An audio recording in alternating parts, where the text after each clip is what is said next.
Hello, vis-à-vis de l'évolution de ton travail, à quel moment as-tu senti un step? Hello tout le monde, j'espère que vous allez bien. Aujourd'hui, on se retrouve pour un nouveau question-réponse. Je vous ai posé des questions sur Instagram et vous avez été nombreux à me répondre. Donc, si vous avez loupé l'épisode où je répondais à la première question, je vous le glisse de suite dans le petit. Et c'est parti pour cette deuxième question. Let's go!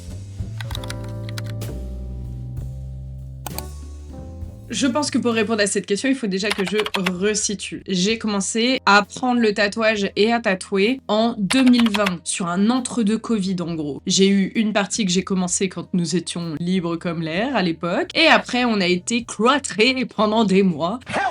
Et à ce moment-là, j'ai continué à avoir mon maître d'apprentissage qui me formait en venant chez moi avec les autorisations, blablabla, tu connais. Et après, on a repris l'apprentissage doucement, mais sûrement. Maintenant que tout ça est dit, si vous savez un petit peu calculer, moi je suis très nulle en maths, mais je vais vous le dire, ça fait à peu près 5-6 ans que je suis tatoueuse. Aujourd'hui, je suis sur les réseaux sociaux, on est 10 000 ici, d'ailleurs. Merci encore, hein, je m'en lasserai pas d'applaudir pour ça, parce que je trouve ça incroyable. J'ai aussi ma chaîne sur TokTok où on est 50 000, incredible aussi, et j'ai 8 000 abonnés sur Insta. Je suis aussi gérante de mon salon et j'ai formé déjà Clara, Marion que j'ai aidé à fignoler vite fait, sachant qu'elle s'était formée en autodidacte, et j'ai eu Chloé. Maintenant que j'ai fini de me la racler, de me la péter, eh ben on va rentrer dans le vif du sujet. Trouver son style, c'est la question qui revient le plus. J'ai déjà fait une vidéo sur comment trouver sa direction artistique et à quel point c'était important de se positionner. Et aujourd'hui, je trouve que en effet, cette question du style, bah vraiment, je pense qu'en fait, c'est une des questions que vous m'avez le plus posées.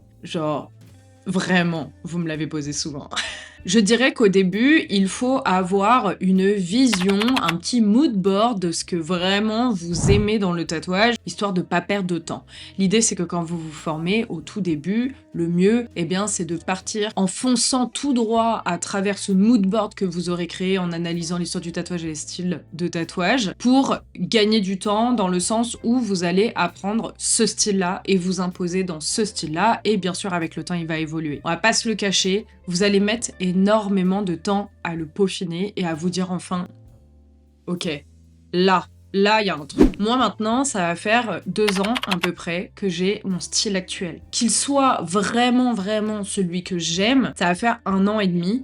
Où là, je pense que vraiment, ça y est, je sortirai plus de ce style-là. Je vous avais fait d'ailleurs dans la vidéo où je parlais de la direction artistique, un blabla sur le fait que je pensais partir sur de l'Halloween, etc. Et en fait, je me suis sentie trop bridée, donc je suis complètement retournée à mon style d'avance. Le traitement n'avait pas changé quoi qu'il arrive, juste j'ai rouvert les champs des possibles quant aux motifs, aux thèmes que je souhaitais aborder, parce qu'en fait, Halloween, c'est mon kiff pendant la période de l'automne, et en fait, le reste de l'année, je suis là en mode je m'ennuie. Donc ne vous bridez pas trop non plus parce que sinon vous allez être comme moi en mode eh bah super, j'ai fait n'importe quoi et revenir en arrière ça prend du temps, les clients ne comprennent pas forcément. Ne vous bridez pas trop non plus. Voilà. Pour ce qui est de mes inspirations, j'ai une passion folle pour l'histoire du tatouage. Je pense que vous le savez maintenant. Et il se trouve qu'à force d'étudier l'histoire, les styles, etc., je dirais qu'il y a quelques styles qui ressortent quand même beaucoup dans mes inspirations, dans mon travail. Entre autres, il y a le traditionnel américain et dans le même style, il y a la bousille française qui est donc le traditionnel français, le tatouage traditionnel français. C'est une période bien précise du tatouage français, mais concrètement, c'est du old school, si on doit donner un grand titre, dans le sens où on le retrouve porté par le même style de personne. C'est un style de tatouage qui a été mis en avant par les marins, mais aussi par les artisans, etc. Bref, au niveau de l'histoire, que ce soit Amérique ou France,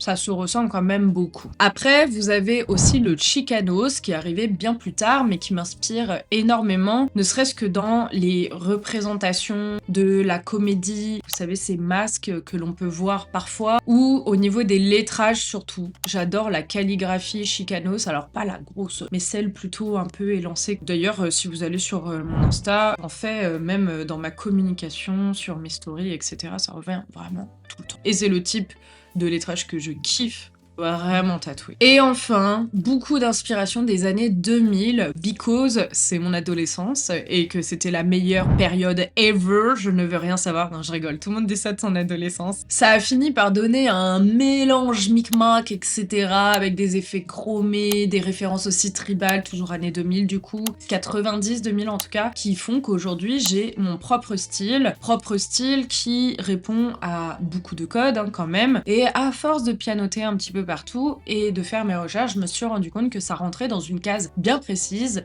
qui s'appelle le néo-classique. En gros, l'idée, c'est que c'est pas du néo-traditionnel, puisque le néo-traditionnel, ça ressemble à ça. Mais ça reste quand même dans le même esprit que le néo-traditionnel. J'avais fait une vidéo d'ailleurs dessus que je te glisse dans le petit lit. En gros, on retrouve l'idée de reprendre les codes du old school, que ce soit traditionnel américain ou la bousille française, mais en le retravaillant, en mettant davantage de détails, et donc c'est pour ça qu'on dit néo, qui veut dire nouveau, dans le sens où on reprend un truc qui existe déjà pour le remettre à sa sauce, pour le moderniser. Comme je disais, je pouvais pas non plus le mettre dans le néo-trad, même si c'est la même histoire sur le papier, la même idée, donc j'ai vu qu'il y avait des tatoueurs qui appelaient ça du néo-classique. Je vais vous glisser d'ailleurs un Insta qui référence des tatoueurs qui font du néo-classique, et vous verrez que ça coïncide beaucoup finalement avec ce que je fais.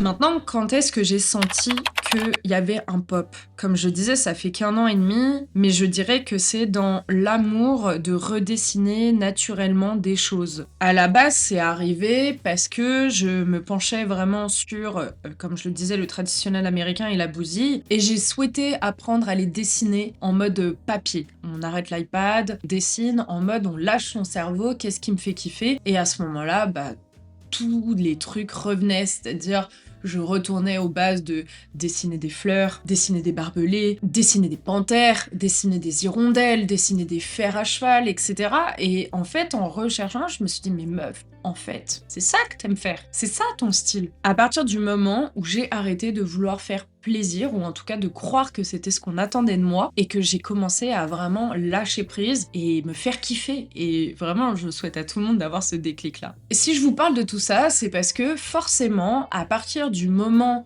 où tu trouves ton style, en fait, tu t'éclates tellement que t'es capable de faire des petites flash days avec des prix vraiment attractifs, offrir des tatouages à des amis, toujours dans ce style-là précis, pour évoluer, et j'étais là en mode je veux focus, et mes aiguilles signature, si vous voulez, mes encres signature, mes machines signature, ma qualité de service signature, etc. Vraiment, visualiser tout ce qui me faisait kiffer, être plus minimaliste dans ma démarche. J'avais d'ailleurs fait aussi une vidéo où je vous expliquais tous les trucs que j'avais arrêtés parce que je trouvais que c'était de la money qui était dépensée pour rien. Et je trouve que tout ça ensemble fait qu'il y a eu un step dans ma qualité de service, dans ma technique. Maintenant, faut voir, genre je tatoue à une vitesse par rapport à avant, c'est incroyable. Mes lignes sont propres, je suis trop contente. Alors, je suis un humain, hein. Il y a des fois, je suis pas à l'abri qu'un client ait un peu bougé ou que je sois un peu fatiguée ou que j'ai bu un petit peu trop de café, mais vraiment incroyable. D'ailleurs, s'il y a un tips que je peux vous donner, c'est de prendre du magnésium. Vous allez me prendre pour une timbrée, mais vraiment le magnésium, c'est ce qu'on prend, je sais pas si vous avez déjà eu ça quand on a la paupière qui saute un peu comme ça, qui est souvent un signe de fatigue. Et j'ai un ami qui m'a dit, mais tu sais, moi Manon, j'ai un peu la tremblote et tout ça, et c'est vrai que moi quand je pose les stencils, je l'ai, pas quand je tatoue, mais quand je fais les stencils, vraiment c'est... Je ne comprends pas comment mes clients me font confiance, j'arrive, je suis comme ça en mode t'inquiète, ça va bien se passer. Le client, il doit avoir envie de se tirer à chaque fois. Et il fallait que je trouve un moyen de canaliser ça, et bien sûr qu'à partir du moment où j'ai trouvé comment résoudre ce souci-là, donc c'est boire beaucoup d'eau. Je sais, c'est débile comme tips. Vraiment, je suis désolée. Beaucoup d'eau. Vous pouvez prendre des électrolytes, etc.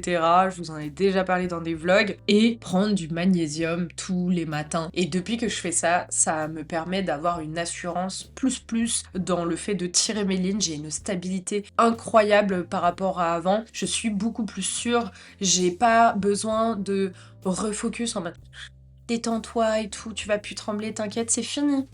Je ne tremble plus depuis que je prends du magnésium. incroyable. Mais oui, forcément, à partir du moment où tu trouves ton style et que tu t'épanouis et que surtout tu te rends compte que t'es honnête avec toi-même, tes clients te le rendent un truc de malade. Du coup, tu tatoues énormément de flash, du coup, tu sors beaucoup de flash et du coup, bah, tu peaufines ton style, ta technique et tout. Et vraiment, je dirais que ouais, ça fait 1 an et demi où vraiment je me dis, ok meuf, là, on est bien. Là, tu te sens légitime. Là, s'il y a quelqu'un qui dit quelque chose sur ton travail, tu te sens OK de lui dire excusez-moi, mais tu sais expliquer ta démarche, tu sais expliquer ton style de tatouage. Tu fais partie d'un groupe de tatoueurs où tu te dis ok, là, je m'identifie à ce groupe-là et je trouve que ça a pas de prix. Genre vraiment, avant ça, j'avais très peu confiance quand il y avait des personnes qui me disaient ouais, gna gna gna gna. J'osais pas les. Tu vois, maintenant, tu me dis ça, je te remballe. Je suis là en mode, en fait, c'est bon, je suis Man Rose, les gens reconnaissent mon travail. D'ailleurs, un des trucs les plus beaux qui m'est arrivé, un jour j'étais en flash day dans un événement, etc. Et j'étais en partenariat avec une autre tatoueuse qui m'a dit, en regardant mon book, parce que forcément on feuillette un petit peu nos books dans ces moments-là, mais meuf, en fait, t'as grave un style qui se dégage de ton book, genre tous tes tatous sont dans le même style. Et j'étais là genre, meilleur compliment ever, ever. J'étais trop heureuse.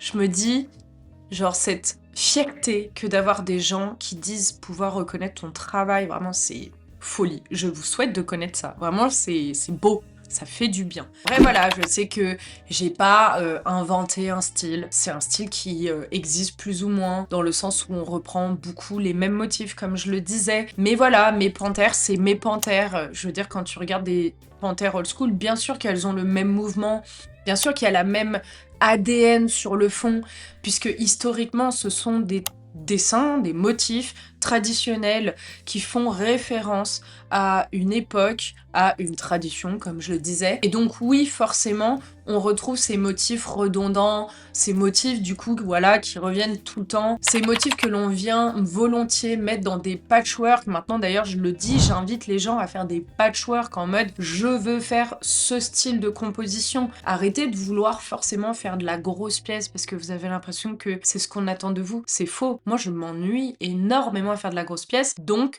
j'ai acté le fait que je préférais faire des patchwork. Et par contre, je fais un petit avantage. Tu prends tant de tatouages, c'est moins 30 €. Si tu prends tant de tatouages, c'est moins 50 €. Ça permet de fidéliser, tes clients, ils sont contents. Du coup, ils prennent plus de tatouages en même temps, quitte à attendre pour faire une session, mais faire un vrai truc d'un coup et une seule cicatrisation. Je fais des petites madames qui font référence à des rideuses, roller, skate, BMX, etc. parce que c'est ce que j'aime.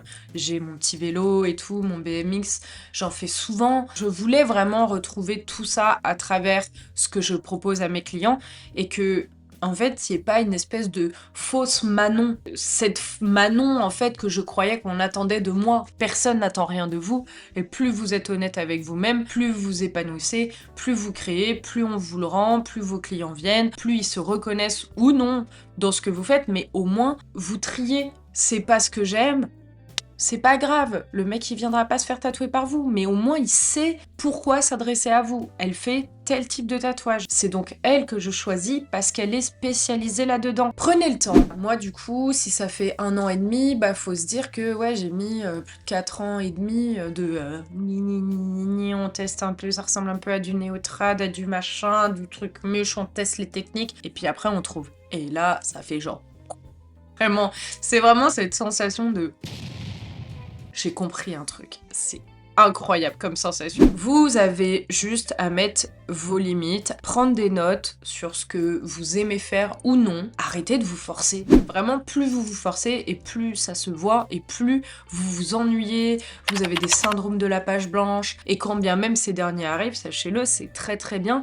C'est un signe qu'il faut aller se ressourcer. Typiquement, moi maintenant, quand j'ai un peu le mood feuille blanche, etc., je prends du temps pour aller en famille, respirer, sortir de mon taf. C'est un super signal. C'est quelque chose qui est assez révélateur sur si vous êtes en phase avec ce que vous faites ou non, et même si on n'est pas reconnu en tant qu'artiste, c'est que je trouve très important de raisonner de la sorte. Et n'hésitez pas non plus à dire non ceci, ne me ressemble pas. Non, je ne sais pas faire. Non, ce n'est pas dans mon style. Non, je ne prendrai pas le risque de te faire une grosse daube parce que tu as envie, parce que tu m'as vu sur les réseaux ou parce que t'as pris le premier tatoueur qui venait dans ta ville. C'est une preuve de professionnalisme, ça assurera votre réputation que de savoir dire non à certains projets. Et n'hésitez pas à les orienter vers un tatoueur de votre région ou de votre ville qui serait plus à même de faire ce projet, ça je ne cesserai de le dire, c'est ce qui fait aussi qu'on sera unis entre confrères et consoeurs, plutôt que de se tirer dans les pattes comme on le voit actuellement un petit peu partout. Un truc qui peut vous aider à step up si vous voyez que vous stagnez et mettons vous travaillez seul ou ça fait longtemps que vous travaillez au même endroit, bougez. Allez faire des guests si vous vous sentez. Moi je suis trop casanière pour ça, je vais pas vous le cacher, je n'en ai jamais fait. Tant on m'en a demandé plusieurs fois, que ce soit les clients ou des tatoueurs qui sont venus me démarcher pour que j'en fasse, mais je suis pas encore à l'aise avec cette idée. Mais du coup, moi j'ai fait venir des gens et je regardais leur manière de travailler, j'ai l'avantage d'être la gérante de mon salon, donc c'est vrai que c'est quelque chose que je peux faire. J'ai rencontré des personnes merveilleuses, j'ai revu des personnes merveilleuses aussi qui étaient mes amis, mes copains et tout ça, et voir d'autres gens travailler, c'est hyper intéressant, ça vous permet de découvrir d'autres techniques, pourquoi pas d'autres matériaux que vous n'auriez pas osé tester. Par exemple, moi comme ça, j'ai découvert les aiguilles Emala que je voyais partout sur les réseaux sociaux et en fait, j'avais jamais osé les acheter. J'ai quelqu'un qui est venu chez moi qui ne tatouait que avec cette marque. J'ai testé, elle m'en a prêté une et j'ai découvert qu'en fait, ça avait un travail méga fin pour les ombrages que j'adorais. Aujourd'hui, c'est des aiguilles qui font partie intégrante de mon combo d'indispensables pour tatouer. C'est vraiment hyper important si vous en avez l'occasion de partager. Ça peut être aussi en allant en convention, en regardant les autres faire. Ça peut vous donner des idées. Et aussi, n'hésitez pas à regarder ce que font les autres. Vous inspirez. On copie pas, on s'inspire. Et faire un combo, pourquoi pas, de plusieurs styles. Si en fait il n'y a aucun style que vous voyez qui vous parle à 100%, vous avez le droit de mélanger. Regardez, moi je me suis inspirée de 4-5 styles différents, tester des choses, mais pas sur les clients forcément. Vous avez une petite jambe pour ça. Moi j'ai plein de crash tests sur mes jambes, et ça aussi, l'auto-tattoo, etc., c'est quelque chose qui va vous aider énormément à progresser. Bon, je suis partie hyper loin comme d'habitude, mais j'espère avoir répondu à ta petite question. N'hésitez pas à me dire si ce genre de format vous convient. Moi, c'est très facile à tourner, donc j'avoue, ça me fait un petit peu de repos sur mon programme YouTube. Merci d'avance les copains. N'hésitez pas comme d'habitude à vous abonner si ce n'est pas encore fait, à liker cette vidéo et enclencher la petite cloche. Vous pouvez aussi booster la vidéo, vous pouvez commenter, vous connaissez la chanson, surtout que l'algorithme est pas très gentil avec moi en ce moment. Vous avez aussi mes e-books dans ma bio, vous connaissez. Et sur ce, on se retrouve bientôt. Prenez soin de vous. Bye!